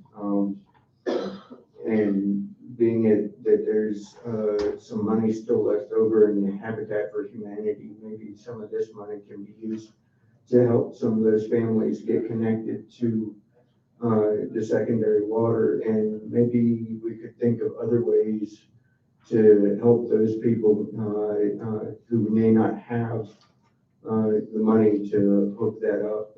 I'm sure there are a lot of fixed incomes in town that may not be able to afford that, and may not even have family that are close enough to do that. So this time I actually covered everything. Everything else you guys are doing is great. Everybody who's new face in the city, as well as up there, all the new employees, you guys are all doing a bang up job, and I'm really impressed. Thank you. Thank you. I agree with you.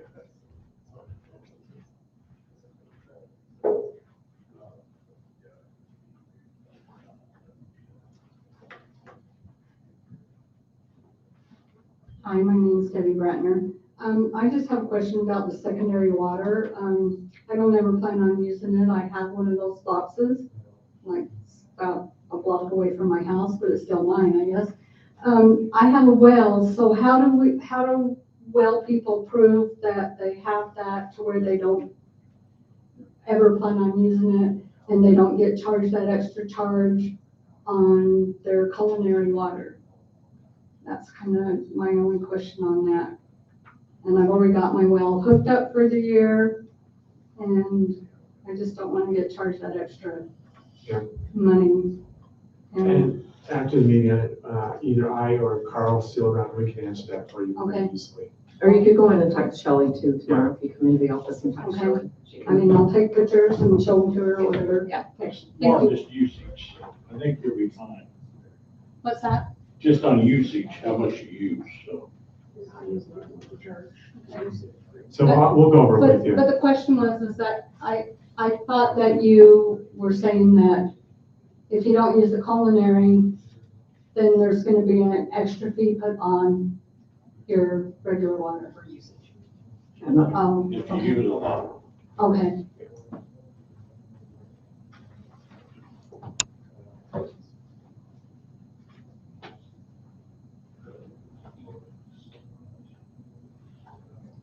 Okay, seeing no, oh, go ahead, sir.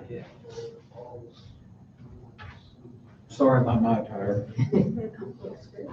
Richard Benson, just moved here about 2 years ago in probably one of the most gorgeous neighborhoods over here. I've got Bo as my neighbor, Bobby's across the street from me. Yeah, we're sorry.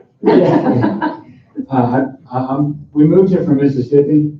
Okay, so right now it's 94, and humidity's probably about 96% there. So living here in these beautiful mountains is amazing. I'm blown away. I know you can get used to it. Just go to Mississippi for a couple of days, you're coming right back. So I love this place. I love the town. I like the small town feel, and I know progress because I've spent retired 33 years military, 5 years I was a Leo, done a lot, and understand and appreciate progress. And as you and I and Bo have discussed, I've got 5 grandkids. I got one in the oven, and I love children. And I'm really concerned about the entrance and exit to the subdivision for Holmgren. Something, maybe we can get a brainstorm, figure out. We've got some really large vehicles, piggyback gravel trucks running at least 40 miles an hour through there. And Miss Amanda, Bobby's wife, told me we have 3 days. And in 3 days, all these kids are going to be out playing, and I've seen little ones in diapers playing in the front yard, and they just kind of wander out in the street. And when you've got that equipment coming through at that speed, they can't slow down. There's no way. They get in front of them, there's going to be something that we all don't want to, never want to read about. So if there's maybe a way we can put construction signs up, says detour, and prevent them from coming down that private drive, let them create their own ingress and egress. I know you had mentioned something there about someone named Chris was checking on a road with some power lines. I don't really have much solutions, just maybe brainstorm. I'm just really worried in 3 days we're gonna have all these little ones everywhere, and they're gonna be having fun, and they're on scooters and bicycles, and these huge pieces of equipment rolling through our neighborhood at high rates of speed. And so, I'll leave it with that. Thank you so much.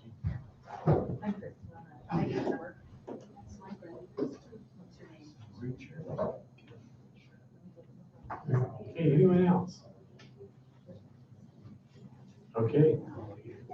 Seeing no one, we will go ahead and close the citizen engagement portion of our agenda. Item number 7, notice of public hearing on June 16th, 2026 at 7 p.m. to approve the final budget.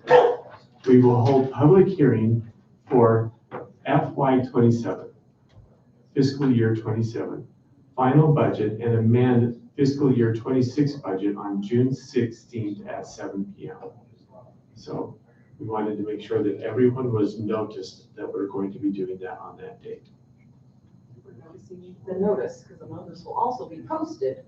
And Yes. notice the notice. Yes, so we're noticing that we're gonna notice, so please notice that we're putting it on, it will be on the website as well. But we wanna make sure that everyone is well informed, for sure. Okay, item number 8, unfinished business from City Council workshop.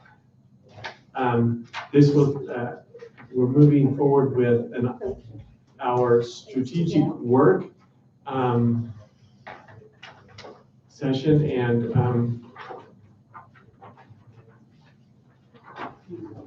Jamie, could I ask you to write things on the board for us up there? Thank you.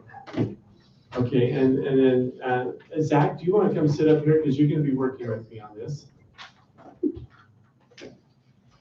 Zach and I were in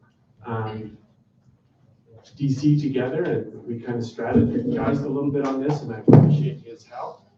But what we want to do tonight is we want to discuss the first 2 pillars, which is connect to the good life and connect to each other. And what I'd like to do is list some of your priorities on the board up here on, let's start with pillar 1, connect to the good life. Now, I did pass this out to all the city council and asked them to think about this and to come back with some ideas on what would be some good strategies, concerns that on connecting to the good life. Have you, any of you have it? Excuse me. What have you, I know every one of you have delved into this. What are your ideas? And we really ought to randomly, do you want to start? Have you? Okay, do you want to start? Well, I just, my priority after being here in the good life is we need to move on with the Main Street thing, and I'm really frustrated with my years of my career and all that is we don't ever get anything done. Yeah. And I think somebody's gonna like it, somebody's gonna hate it, whatever we do. And I think we've seen in this last thing with this AI center that, I'm not saying either or, but I think we can see that the squeaky wheel might not be the right way. We gotta decide. That's why we all got voted in. Different people, my priority might be different than yours, but I think that's the thing we need to just, and I know we're working that way, but to move forward with that. And Zach, at any time, please interject, okay? I'm super excited with the Main Street because a lot of work's been done over the years of getting feedback and holding events and gathering, surveys. And so now the Main Street Committee gets to take that data and just get to work, right, with the budget. So that's great. Okay. No. Do you have anything to add to that? Yeah, when I look at gratefulness, enjoyment, connected to good life, relaxed, stress, friendly neighbors, lots to do for the family, looking forward to fun. I mean, I remember as a kid being out at Midland Square when President Monson came, and my uncle made the sculpture, and I remember sitting at that celebration and gaining a true appreciation for veterans for the first time, and just a lot of good core memories come back to events and city celebrations and, you know, fireworks. And so, I mean, just the events and having the facility, you know, downtown for being able to do things that create memories, those are memories that get etched, as painful as it was too, just when the whole town was gathered as those officers came. You can't say that didn't bond us as a community in different ways and create memories, you know, and so I'm excited about the Main Street project because of that, the events that we can do. So is there any one or two words you would add to that if you want to list? Words? Words or 2 words at a time? I mean, experiences, gratefulness, enjoyment, experiences. Like, I think they all come together. So experiences? I think experiences is something that comes with that. Because you really can't put a price on experiences. Right? I mean, they're things that you don't forget. They shaped who I am. Brent or Christie? Sure, go ahead. So I've been going around asking people in the community what they would like to see. And one thing that really resonated with me was what they do in Arch of all the States. They do it more, I realize as a ward, but they don't, it's not just a church thing. They have almost weekly activities, a meet and greet, cookie share. Somebody new moves into the neighborhood, they give them a welcome basket that explains all things Tremonton, but even things in their area. I don't think when we do this, we have to spend a lot of money, but I would love, I mean, this is something I'd love to see the NIP group take and just start talking within that group to see how they can bring about their community and their area. You know, I remember as we were raising our children, Schumann Park was the hot spot. We would have movies in the park. They would have picnics in the park. Some things that they did that we could never pull off now was the cold water gang. I mean, couldn't do that. But there was always an activity. There was a large lawn. People love that. I think that's an area that is underutilized that we could use. Anything that is family friendly. This is what everybody keeps saying that I've talked to. Family friendly. Let's get out and meet each other. So that's kind of where I'd like to go with it. So you're okay with family friendly or outdoor activities? Family friendly. We just need to bring the families back together. Yes. You know, when I was working the gang task force, we were on a gang homicide in South Salt Lake. And then subsequently we were serving a couple of gang-related search warrants in relation to that homicide in the Rose Park area of Salt Lake. In both those instances, we, you know, things take time to do. Ended up talking to some of the neighbors that have been there for a long time, and listen to how their communities used to be. You know, and it used to be everything that we're talking about here, and crime took that away. And so all of these things, it's the thing that allows for Pillar 1 and Pillar 2, and even the other two, is we have to have a safe community in order to pull this stuff off.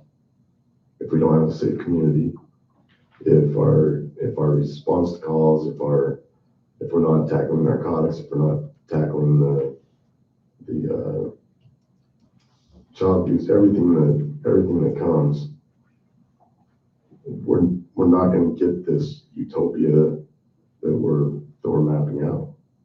And so public safety is, and honestly, that's going to be my answer for pillar number 2 as well. And so I can't emphasize enough that trying to think back to what Rose Park would have looked like as a nice little neighborhood. You know, it was long before the early 2000s when we were serving search warrants there. So and I know we said that we'd never allow it to get to that point.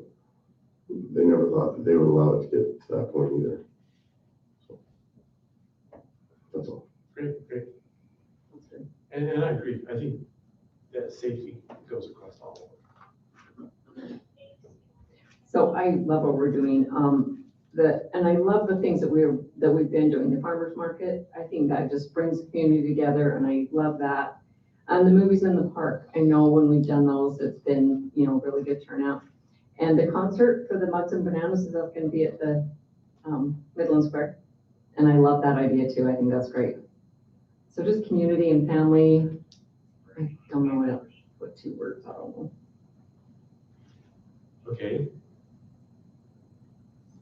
Is there something on this pillar 1, if we put this all together in an overarching goal, and it's not so much a goal, but it's a direction to give to the city employees and to the citizens to help move towards that? Can you see a theme here? Well, naturally, community, safety, gaining experiences. Do we want to do that? Do we want to concentrate and do that down on Main Street and see if we can start to create some of this? What would be your thoughts about how can we bring this all together into one goal? Mayor, if I may. Yeah. Pardon me. I just wanted to talk about pillar 1 a little bit first, and then ask a few questions if the council doesn't mind. Pillar 1 is the good life, and the emotions that we see from the good life is gratefulness and enjoyment. Those are the feelings when we talk about pillar 1, that the residents, that's what they're feeling when they feel the good life. And the strategic focus areas would be parks, recreational activities, youth programs, housing and growth management, quality of life amenities. Those are the kind of things that fall typically under the good life. So when we think about those things, before we answer Mayor's question, we've talked about some of the good things, but I want to know what are also some of the concerns. Talking about those things, what are some of the current concerns you guys see and that the residents have talked to you about? So when a resident says that they love living in Tremonton, what specific things are they grateful for, and are we actively protecting those things currently, right? Within the budgets that we set, are we actively protecting those things that they say they love? We say there's a lot of things for the whole family to do. On a scale from 1 to 10, rate from our youngest kids, is there really a lot of things to do? Our children, our teenagers, our senior citizens, right? Rate in your minds, is there a lot to do for those people? And if not, what concerns do we have? Where's the gap, and what should we be focusing on? Another thing to think about was a lot of people come here and were removed from the big city life as a core attribute. But residents are still wanting big city services, and we've titled ourselves as a full city, a city with full services, right? And so that means we are a small city, but for the 15 years that I've almost been here, 14 years, we've spent a lot on those big city services when we haven't been a big city. So we're providing a lot of things without the resources. And so people are coming and wanting more and more and more. And so those are just some things to ask also, where is that tension showing up most right now, and how do we, where do we go, or what do we have the most risk of losing by meeting every service, and how do we combine those? So thinking about pillar one, those are some hard questions to be asking, but when we ask about the concerns, what are the concerns that you're seeing? Maybe just the first thing that pops in your mind, and what pillar one investment would the residents feel most if they lost, or most if we added also? So those are some of the things, again, as we talk about recreational activities, youth programs, housing and growth management, and the way of life here, quality of life amenities. Remember, those are the pillar one typically. So before we get to Mayor's question again, is what are the concerns about that you guys see or residents have talked to you about? I don't want to put anyone on the spot. First I'll take that first one and I'll respond back with a question before I answer. What are the big city services that we've been providing that you see? That's what we've always said is we're a small community with big city services, basically. So no, but I mean, where you said that we've been providing these big city services, and I want to make sure that we're talking about the same thing. So you can tell me what some of those big city services that we've been doing that we need to scale back on. Well, no, I'm just saying that we He's do. referring to what has been mentioned in previous city councils and as a city, right? Yeah. So as you're not suggesting that we're currently doing big city services. That's the narrative that the city has taken on, that we are a small city, but we offer big city things. So that would be a full parks and recreation, full police, full fire. Those are big things that not necessarily every community our size offers.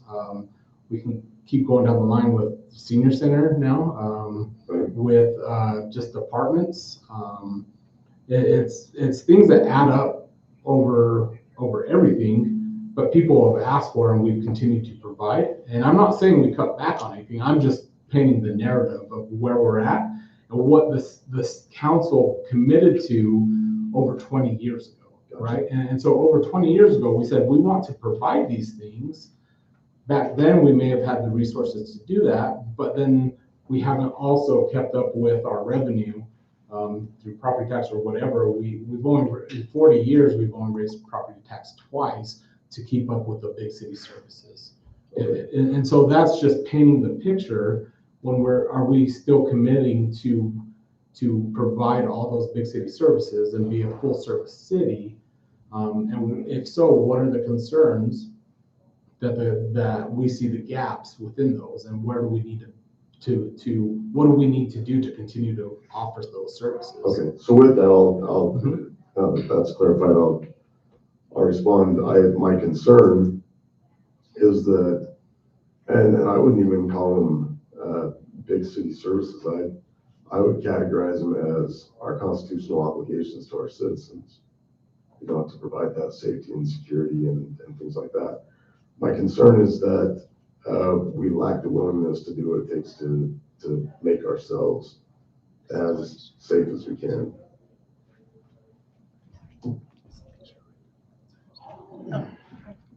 Sorry, I'm supposed to write down concerns?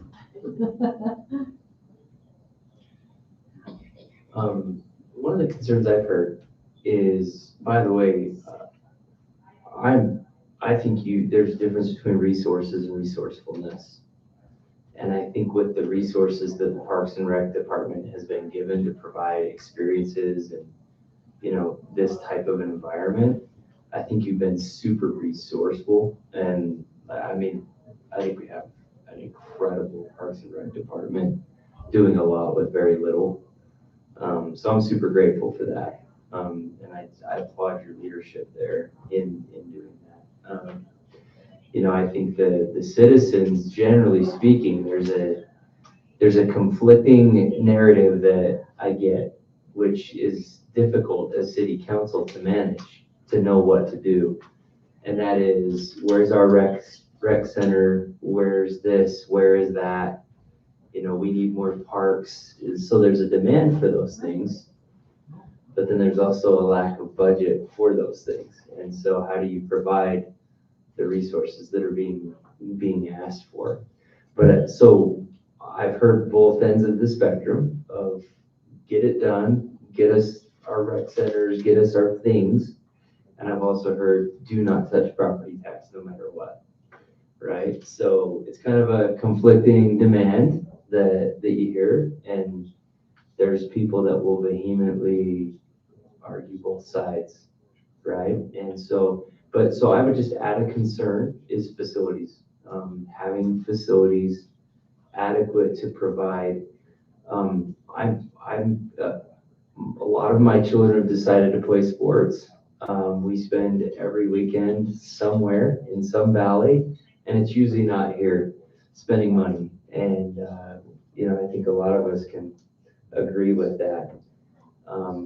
We do have a lack of facilities to provide the services that lures others to come here. And yet you're still, with what we do have, holding tournaments when you can, and, but I think that could be increased. And I've heard that concern a lot. Just, hey, get it done, get our facilities in. So that's a concern. I would echo that. I got thinking, and my wife was one of them, so I get beat up. But the ladies that, not just ladies, people come in on the pickleball league, and I start thinking that night that there are the people that are paying for a lot of stuff here, that maybe they deserve to have some pickleball stuff, because we do really well for the kids. We could do better. We have all them programs, but that would be a big pillar too, and that was one of mine. But a connection is you go to them places where they have a few pickleball and they meet and they go between each other and have a thing and stuff like that. And I think when it comes to some of these pillars, the parks is a key part of it, of all of it. I mean, I think obviously public safety, but I think we're on our way there. I mean, we can always do better, but I think we've put the 2 years I've been here, we put our money where our mouth is there as much as we could. And I think, to go with that, I think part of the trick is just funding, right? You have to fund, if you're gonna build a pickleball court, we have to fund it. Right. And yet, we don't even have, we're still struggling to fund all of the officers or other demands that are coming at us. And so you have to figure out, okay, well then how are you going to fund that? And I think we really just need to leave it up to the public with a proposal of a RAP tax to fund it and let them decide what they would like to do. Right? Because at the end of the day, we need to understand what the public wants. Are we willing to invest in that or not? And that comes at an increased RAP tax on sales tax. Otherwise, I don't know how else to pull it off, right? So I wouldn't want to choose our heart. Raise the sales tax so much that people go out of town even more for what they do right now. But Zach, as I was sitting down at the state lacrosse semis today, a group of us were talking, and the conversation come to, I wonder how many of these kids started with recreation. And so, I think that says a lot, what you do and what the services that you offer and the programs that you offer for the youth. I mean, they're going to start somewhere. I think you introduce them and you give them the opportunity to play these sports and to learn these skills. I appreciate that. And by doing so, it brings communities together. It brings families together. It's a whole circle thing. So I appreciate the sports. I just wanted to pass that on to you. That was a hot topic down there today. Yeah, and I appreciate a lot of the comments made about our department, but Pillar One, it's not necessarily, our department fulfills a lot of the needs that come from Pillar One, but ultimately this is your strategic goals. So if we do the best that we can for that, but we want to know what the concerns are that, so as we go out, what can we do? And it's not just us, it's all quality of life. So that would be the senior center, the library, it'd be all departments and what they can do. So I appreciate those, but I don't want to take the credit for what you guys are trying to accomplish, right? So you're doing a good job too. Any other concerns? Before we get to your, I'd like to go through all the pillars and then come back. We're and only then- gonna have time to go through one tonight. Yeah, yes, and no, that's what I was saying, is like, we do one and then we do more. But before we start setting goals in each pillar, I think we go through each pillar and then come together with the goals for each.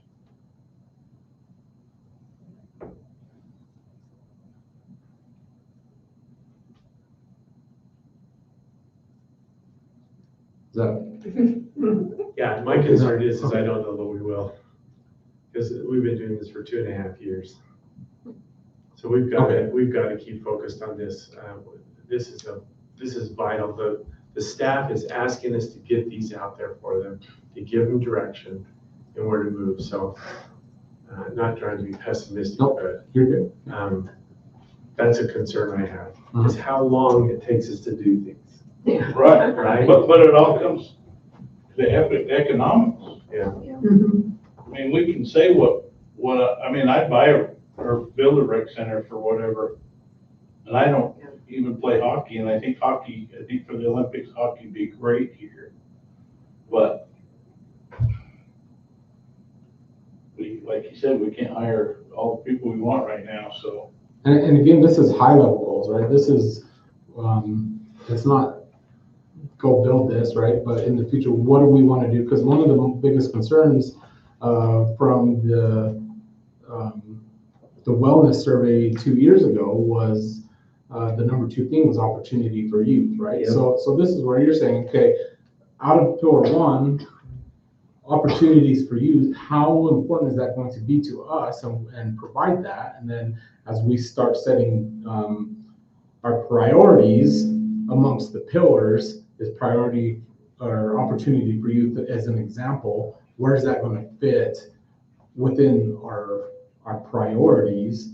And then the highest gets the highest funding, and then it just trickles down, right? And so that's kind of what that's the goal of this conversation, is to get those 4 to 5 strategic priorities one from each pillar, and then move from there.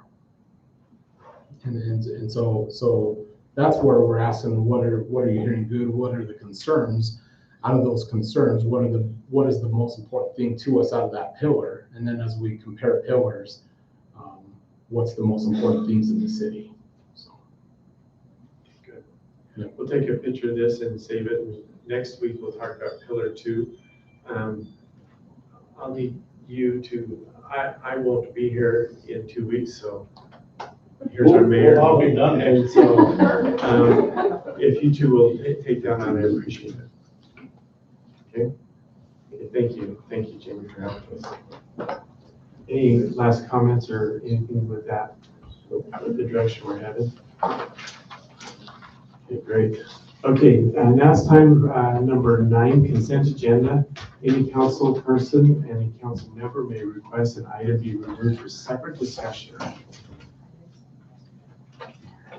So we have the approval of the minutes of April 10th and May 5th of 26th, and the approval of the resolution that Lindsay introduced, number 2628, amending the section 2 purchasing policy and contracts. I just want to point out, I did not take this one to department head meeting, but all it is doing is adding new positions to be able to sign POs. That's the only changes in this policy, so.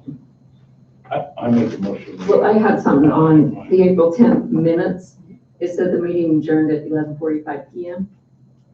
Yeah. I remember it being late. Not that late. About 10.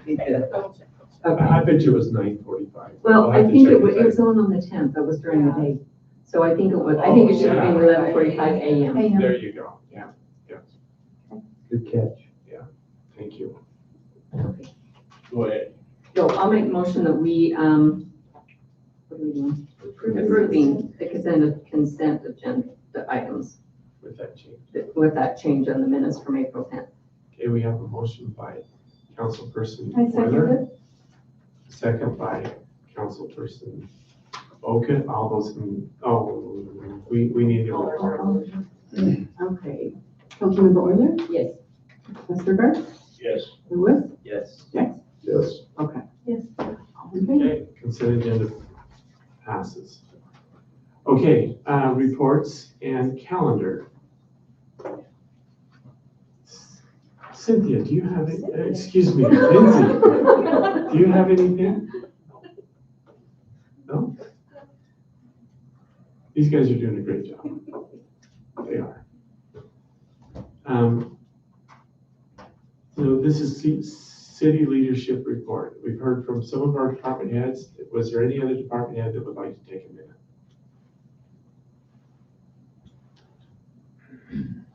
I think we're good. Okay, great. Upcoming calendar items. Okay, so this Thursday, 10:30 is when we're going to be here, is a special Olympic torch run. 10:30 in the morning, a.m. May 23rd is the USA 250 Gold Star Memorial Walk. Starts at 9 a.m. at Midland Square. May 29th is a library summer kickoff party from 4 to 7. City Council, please come at 3:45 and join us so that we can cook some hot dogs and visit with the public. It's a good time. And then on June 20th is the Mugs and Bananas Drag Night. Always a good time. Farmers Market hosted by businesses in town, held the first Saturday and each month at Schumann Park from 10 to 2 during May and September. And then there's an outdoor adventure challenge. Is that something you're doing, Zach? Outdoor adventure challenge, is that what you said? Yeah. Yeah. Yeah, it's every kid outdoors, and so it's, we partnered with the state, offering outdoor activities to youth and families to get them outdoors and experiencing, new activities in nature. What do you do in your spare time? Work. Okay, and then, with that in mind, I would just like to take 1 minute, and today I went to a presentation at the high school, listened to some students present two presentations on things we could improve. I don't know if it was improve, but just some good ideas. One was on recycling in Tremonton, the other was on affordable housing. The affordable housing was a great presentation. So I asked them to come present to City Council. Oh, cool. So they're gonna come in 2 weeks, I believe, and I give them 10 minutes and they're gonna do their presentation for us. But it was fantastic, and I learned a lot from it, I so. hope they have solutions. Yeah, kind of. So anyway, and then I just wanted to report really quick on Zach and I went to Washington DC this last week. We got to spend some time with our officers. Brent was there. It was an amazing time. And it was fun to get to know our officers on a much different level. So that was a great opportunity. And it was kind of fun spending some time with Zach. So we had a good time. So anyway, with that in mind, what I would like to do is, do we close this session? Okay, I'd like. Just go into closed session, but you have to keep. Okay, we'll need to keep this going, but we do need to have a closed session. We're going to talk about some litigation concerns. And so that's why we're going into closed session. So with that in mind, I would like a motion to go into closed session. I'll make a motion to go into closed session. A second? Second. Motion by Councilman Lewis and a second by Councilman And we need a roll call. Jex. Councilmember Euler? Yes. Westergaard? Yes. Lewis? Yes. Jex? Yes. Okay. Yes. Okay, we're going to closed session. Thank you everyone for attending tonight. Thanks, Ansel. See ya. Thank you, Christie.